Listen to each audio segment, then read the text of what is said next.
그 다음 장 한번 가보겠습니다.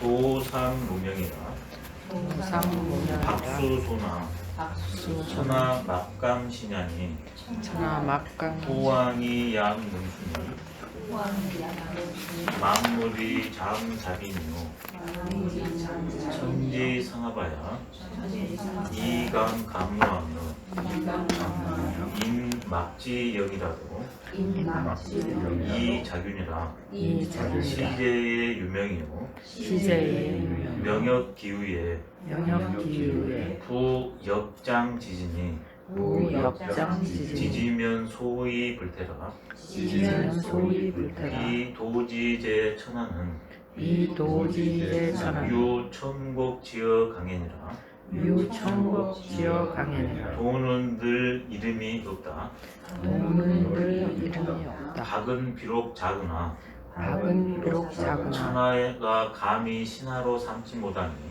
천하가 감히 신하로 삼지 제후와 왕이 제후와 왕이 만약 지킬 수 있다면 만약 지킬 수 있다면 온갖 존재들이 온갖 존재들이 장차 스스로 손님 될 것이고 장차 스스로 손님들 하늘과 땅이 서로 합해서 하늘과 땅이 서로 합해서 단비를 내리며 단비를 내리며 사람들은 사람들을 명령하지 않을지라도 명령하지 않을지라도 스스로 고르게 된다. 스스로 고르게 된다. 처음 나눔에 처음 제재함에 이름이 있고 이름이 역시 이미 있음에 저 장차 그쳐야 함을 알아야 되니 저 장차 그칠 줄 알아야 그침을 알면 그침을 알면 그래서 위태롭지 않다. 그래서 위태롭지 않다. 도가 천하에 있는 것은 도가 천하에 비유하자면 비유하자면 도가 천하에 있는 것은 천하에 있는 것은 천과 계곡이 천과 계곡이 강과 바다로 흘러가는 것과 같다. 강과 바다로 흘러가는 것. 이 문장을 번역하려면 고구려 때 이미 노자가 왔다는 걸 알 수 있습니다. 아까 전쟁 때니까 전쟁 얘기가 나왔으니까 연계를 먼저 해보면요. 그 대규모 국제 전투가 고구려 때 한 번 있었지 않습니까? 그때 수나라랑 고구려랑 또 당나라랑 있잖아요. 그때 수나라의 전투였을 때 을진문덕 장군이 나옵니다. 을진문덕 장군이 여수장 우중문 시가 있습니다. 수나라 장수 우중문한테 준 시가 있어요. 근데 문덕을 보냐 그러면 역시 서경과 주역이 들어왔다는 걸 알 수 있어요. 서경에도 문덕이 있고 주역에도 의문덕이라고 있거든요. 그때 전쟁을 했는데 타국에서 승복을 안 합니다. 이 세력으로는 그냥 정복을 해야 되거든요. 근데 그만 정복될 때니까 어떻게 했어요? 기를 수가 되는 거죠. 그러니까 이게 안 돼요. 그래서 논의를 했는데 한 사람이 그럽니다. 이럴 때는 문덕을 닦는 게 좋습니다. 전쟁은 무덕이거든요. 그래서 그 문덕을 펼치고 평화 정책을 하고 외교 정책을 하니까 나중에 자연이 항복합니다. 자연이 장자빈이라 손님이 되거든요. 근데 거기에도 문덕이 나와요. 내가 역량이 부족할 때는 문덕을 아름답게 여기고 닦으라고 풍천소축계가 나왔었거든요. 근데 을지문덕이에요. 이름이. 그러니까 이미 이때는 중국과 우리나라 교류가 왕성했고 그 다음에 중국의 문화가 삼국의 문화를 이끌고 갔다는 걸 알 수가 있습니다. 그 상징이 대표적으로 고궁벽화에서 사신도 같은 게 이제 중국적 양상으로 이제 딱 변형이 되는 거죠. 근데 그 을지문덕 장군이 우중문한테 준 시의 번역을 하면 신책은 구천문하고 당신의 신비한 개척은 천문을 연구했고 꿰뚫었고 묘사는 아주 묘한 계산은 계획은 궁지리라 지리를 그냥 꿰뚫었거든요. 다 할 공짜거든요. 당신은 천문지리를 통달한 사람이다. 거기에 입각해서 거기서부터 으리깨져 와가지고 지금 연전 연승이고 고구려는 연전 연패지 않습니까? 그래서 극찬을 해줍니다. 그 다음에 본론을 제시합니다. 전승 공기관이 전쟁에서 연전 연승에서 전공이 이미 높으니 마지막입니다. 지족 원운지 하노라 만족할지 알고 이 지지 나왔죠. 그치기를 원한다. 그 말을 딱 쳐줘. 지족이라는 말도 노자에 나중에 나옵니다. 지족이다. 지족과 지지불태를 연계해가지고 마지막 네 번째 말을 씁니다. 이게 을지문덕 장군은 문무 겸덕인 거죠. 이게 무만 있어가지고는 큰 위급지세를 극복하기 어렵답니다. 그 이후로 또 오면 가까이로는 조선시대가 있었는데 이순신 장군이 그 여러 가지 환경에서 이겼는데 이순신 장군도 문무 겸전입니다. 무과 지향했는데 어려우니까 무과로 갔지 않습니까? 문무 겸전입니다. 그러니까 이제 난행리를 쓴 거죠. 문의 속성이 먼저 있었기 때문에. 영유왕 때 들어왔답니다. 그러면 이제 연개소문이 그걸 통해서 새롭게 한번 하려다가 이제 아들들이 분열됐습니다. 멸망을 내달리게 됐는데 이 장하고도 고구려랑 긴밀하게 연결된 것 같습니다. 도는 얘기부터 해볼까요? 도상무명이다. 도는 늘 이름이 없습니다. 왜? 도는 무형이잖아요. 그래서 감각기관에 포착이 안 됩니다. 감각기관에 포착이 돼야만이 분별이 됩니다. 이름은 뭐냐? 분별입니다. 이름을 딱 한마디로 말하면 분별입니다. 분별하기 위해서는 대상 인식이 됩니다. 그 대상 인식의 어떤 틀을 갖는 것을 개념이라고 합니다. 대상과 만남, 인식, 개념 그것을 분별해서 각자성을 가져주는 게 이름입니다.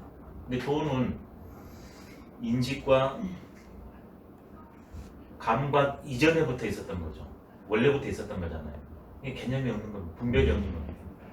그래서 눈으로도 귀로도 감각으로 만질 수 없다고 이, 희, 미를 도의 속성으로 그때 노자가 말했었거든요.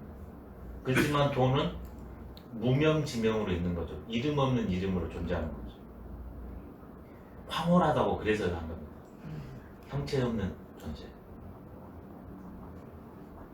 그러니까 이건 개념 지을 수가 없죠. 이름할 수가 없습니다. 도의 본질은.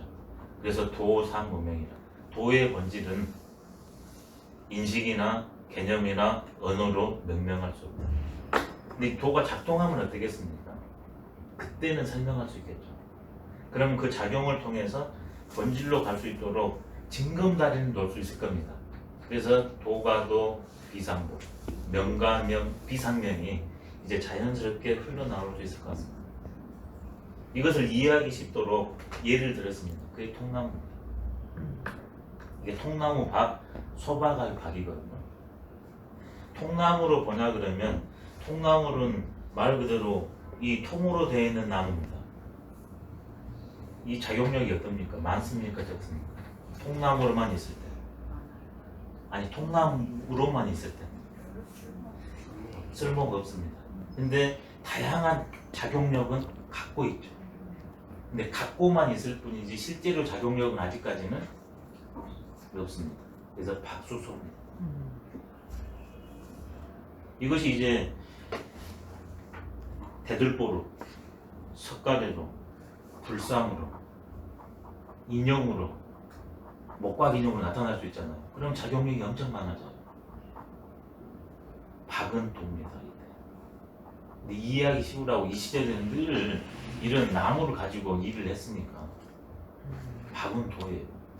그러면 왜 이게 이렇게 여러 개 쓰이니까 유학에서는 도는 대다고 그러거든요. 대도라고 그러거든요.